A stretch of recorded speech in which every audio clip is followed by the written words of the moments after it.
Dom José Falcão, existe salvação fora da Igreja Católica? Não. Não se assuste com a resposta, porque eu vou responder com a Igreja e tem uma lógica profunda esse não. Para nós compreendermos por que não existe salvação fora da Igreja, isso não tem nada de mesquinhez, não tem nada de arrogância, não tem nada de petulância. Eu diria para todos os cristãos, dizer que sim é desconhecer a Bíblia, é desconhecer a palavra de Deus escrita. Vamos começar pelo primeiro argumento. Atos dos Apóstolos, capítulo 4, versículo 12. Eu pediria a você que pegasse sua caneta e anotasse ou conferisse na sua Bíblia. Atos, capítulo 4, versículo 12. Não há outro nome debaixo do céu pelo qual devamos ser salvos. Jesus. Somente Ele salva. Não existe outro meio de salvação. Jesus foi contundente ao dizer, eu sou o caminho, a verdade e a vida. Ninguém vem ao Pai senão por mim. Esse é o primeiro dado, mas não é o único. Você anotou Atos capítulo 4, versículo 12? Agora você vai anotar Colossenses capítulo 1, versículo 18. Ele é a cabeça do corpo da igreja. Jesus não é uma cabeça afastada do corpo. Jesus é cabeça da igreja, que é o seu corpo. Você se olhando no espelho, constata que a sua cabeça está intrinsecamente unida ao seu corpo. E não se concebe sua cabeça sem o corpo. E você não pode separar a sua cabeça do seu corpo. Cristo, o Salvador, só Ele salva, está unido ao seu corpo, que é a igreja. Portanto, propriamente falando, fora da igreja, ou seja, fora do corpo, não há salvação, porque esse corpo está unido à cabeça, e a cabeça, por sua vez, está ligada ao corpo. É simples demais.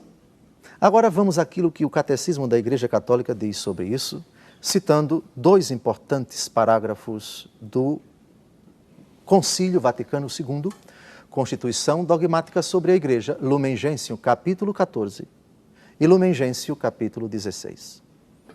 Permitam-me citar o Catecismo da Igreja Católica, citando esse texto magistral para explicar por que fora da Igreja não há salvação. Número 846 do Catecismo da Igreja Católica. Como entender esta afirmação, com frequência repetida pelos padres da Igreja? É uma afirmação que já é comum, recorrente nos primeiros séculos da Igreja. Os padres da Igreja dos 6 ou 7 primeiros séculos usavam esta afirmação com muita tranquilidade. Isso é um ponto comum dentro da Igreja. Porque esta afirmação tem sua razão de ser, diz o Catecismo. Formulada de maneira positiva, ela significa que toda a salvação vem de Cristo cabeça, por meio da igreja, que é o seu corpo. Você, quando decide caminhar, quem decide é o seu cérebro. As pernas funcionam comandando, atendendo ao seu cérebro. A cabeça age por meio das pernas. A cabeça age por meio das mãos. Os nossos membros executam aquilo que a cabeça decide. A cabeça é Cristo. Cristo decide por meio da igreja. Pensemos, por exemplo, Lucas 10, 16. Quem vos ouve, a mim ouve. Quem vos rejeita, a mim rejeita.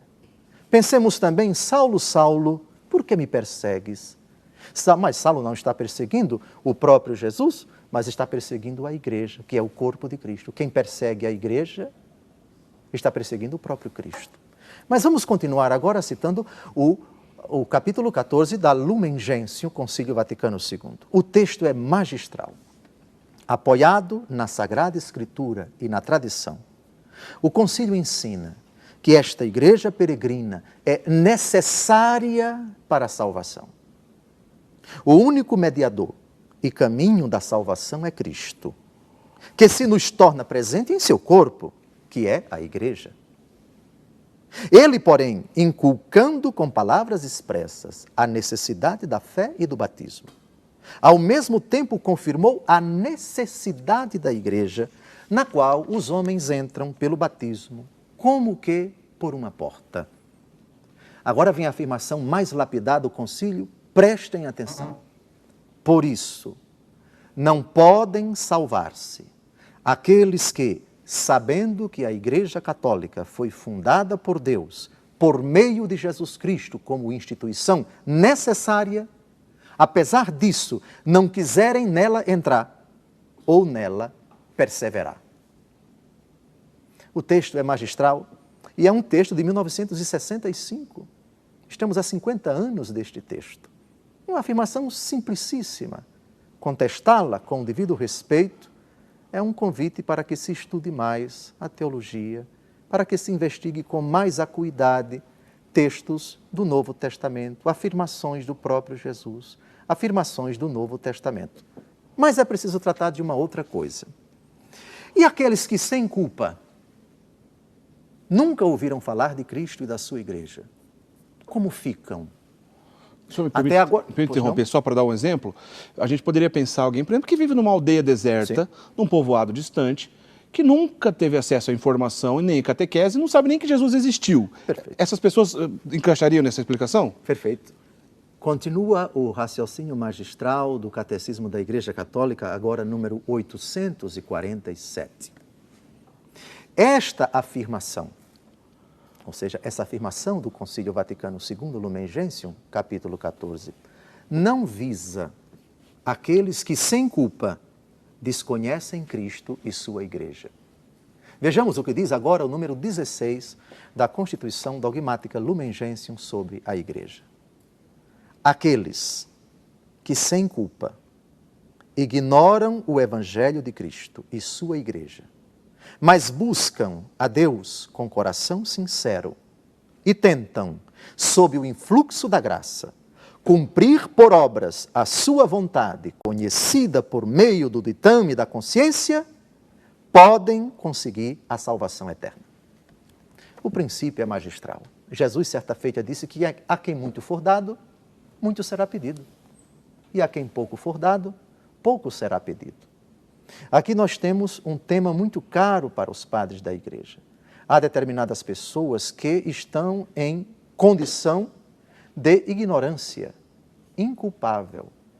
A ignorância é a ausência do conhecimento. Há determinada ignorância que é pecaminosa, que é culpável.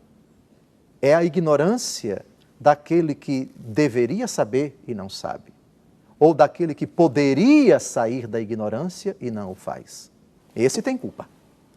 Pensemos o padre que não sabe celebrar a missa, o padre que não sabe pregar, é um ignorante com culpa, porque ele se preparou para isso. Um médico que não sabe operar, a ignorância desse médico é culpável, porque ele não sabe exercer a medicina, mas devia saber porque estudou para obter o título. Essa distinção é muito importante, ignorância culpável, ignorância inculpável. E aqui a Igreja muito sábia considera aqueles que sem culpa, portanto, estão na ignorância. Pensemos naqueles que viveram 5.000 anos antes de Cristo, os assírios, os sumérios, os acádios, o Império Romano antes de Cristo, o Império de tantos povos anteriores a Cristo, que nunca ouviram falar de Cristo, podem conseguir a salvação? A frase da Igreja é lapidar. Aqueles que sem culpa nunca ouviram falar do Evangelho de Cristo, da Igreja, mas se esforçam por viver de acordo com os ditames de sua consciência. E neste sentido Deus coloca no âmago de cada ser humano esse princípio, bonum faciendo, malum vitando, fazer o bem e evitar o mal. Isso todo ser humano tem. Ainda é verdade que o conceito de bem e conceito de mal seja diferente naquele povo, naquela circunstância, naquele século, naquele milênio. Mas, vivendo de acordo com os ditames de sua consciência, fazendo o bem, ainda que um bem objetivamente à luz da revelação hoje, não necessariamente o bem como concebido pelo Novo Testamento, mas no ditame da sua consciência. A convicção, o conceito, a noção, a formação que ele recebeu acerca de bem e de mal. Se ele, conhecendo o bem na medida de suas possibilidades, no contexto em que ele se encontrava, em completa ignorância inculpável, nunca ouviu falar de Cristo. Isso se aplica às pessoas que viveram antes de Cristo e às pessoas que viveram depois de Cristo, até nos dias de hoje, até na República Federativa do Brasil, não importa. A questão é saber se tal pessoa desconhece Cristo e desconhece a igreja sem culpa sua. É preciso considerar isto. Porque há pessoas que ignoram Cristo, que ignoram a igreja, que ignoram o Evangelho, mas com culpa sua, por preguiça, por desleixo, por falta de interesse. Não se aplica essa exceção a tais pessoas. A frase da igreja é precisa. Aqueles que sem culpa ignoram o Evangelho de Cristo e sua igreja, mas buscam a Deus com coração sincero, ainda que Deus para eles seja um totem, ainda que Deus para eles seja um animal, etc. Mas o coitado está em completa ignorância. Dizer que tais pessoas vão para o inferno é um pouco demais. É querer até se colocar no lugar de Deus. Reparem o que diz o parágrafo seguinte do Catecismo da Igreja Católica, número 848.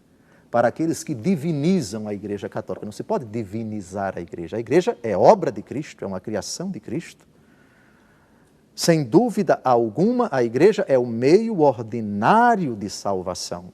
Para quem pode conhecê-la, para quem não se enquadra na condição de ignorância inculpável, ela é instrumento necessário. Recusá-la pode acarretar a condenação. Recusar o anúncio da igreja pode acarretar a condenação. Recusar o Cristo pode acarretar a condenação. Mas aqui nós estamos diante de muitas pessoas da história da humanidade que, sem culpa, nunca ouviram falar de Cristo, do Evangelho da sua igreja.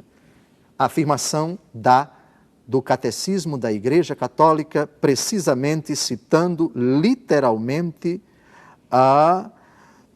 o decreto Ad Gentes número 7, também do Concílio Vaticano II. Deus pode, por caminhos dele conhecidos, levar à fé todos os homens que, sem culpa própria, ignoram o Evangelho, pois sem a fé é impossível agradar-lhe. Mesmo assim, continua o Catecismo da Igreja Católica, cabe à Igreja o dever e também o direito sagrado de evangelizar todos os homens. Ou seja, mesmo admitindo a possibilidade de que exista salvação fora dos limites circunscritos da Igreja Católica, sacramentos, disciplina eclesiástica, enfim, comunhão com o Santo Padre, se estamos diante de pessoas que, sem culpa, nunca ouviram falar de Jesus, do Evangelho, nem da Igreja, mas se esforçam por viver de acordo com os ditames da sua consciência, bonum faciendo, malum vitando, fazendo o bem e evitando o mal, vivendo retamente de acordo com os princípios que foram incutidos no seu coração, lá no contexto em que ele se encontrava, pode, não sem a graça de Deus, obter a salvação. Deixa eu respirar aqui, porque muito boa a explicação, excelente.